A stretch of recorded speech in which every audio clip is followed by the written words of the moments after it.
Hi, I'm Sandro and I've been living on the open road in my Tesla for the last 8 months or so. And during that time, I've driven coast to coast, from Boston all the way to Vancouver, Canada, and then again from Boston to Los Angeles.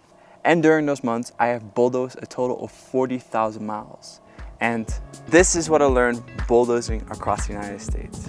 I didn't really plan any of these trips thoroughly. All I did was type in my destination into the navigation bar and I set sail. But I will start out with this. Yes, I did own a gas car. And I'm not oblivious that electric cars have their environmental impact. But if there's one thing that I learned studying environmental science for 4 years at the university, there's two things to really do to reduce your carbon footprint. One, drive an electric vehicle. And two, which might surprise you, is your consumption, what you eat. So I get this question pretty much every day. What's the range on my electric vehicle? Because for potential new EV owners, range anxiety can be a serious thing. And just like everybody else, I had a gas car before I got my first electric vehicle. But when I had my gas vehicle, I never thought, what is the range I could get with my tank? Because basically I drove the car around town, and then if I needed to fill it up when the needle went to almost empty, I went to a gas station. That's simple, right?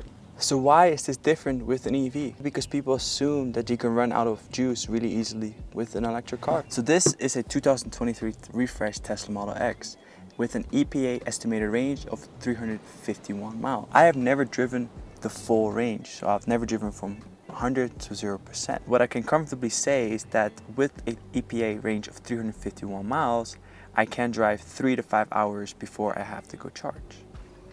And that brings me to the next lesson that I've learned living on the road. How reliable is the Tesla supercharging network?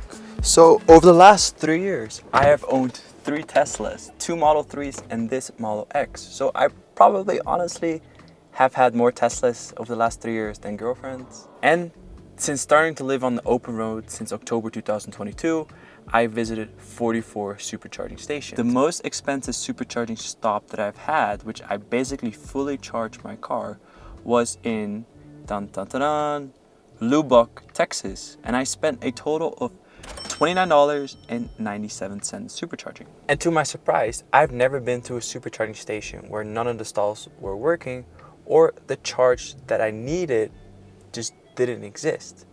The infrastructure is there. But if I did this 10 years ago, when Tesla first started to roll out their Model S's, then maybe potentially the kind of road life that I have today would be a lot harder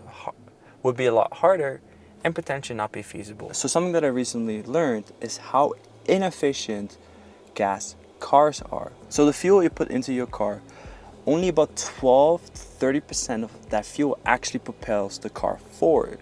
As with electric car, the juice you put in, about 60 to 100%, depending on how effective the regenerative braking is, will propel the car forward. But don't take my word for it. I have a detailed link down below in the description, so go check out that article and tell me what you guys think.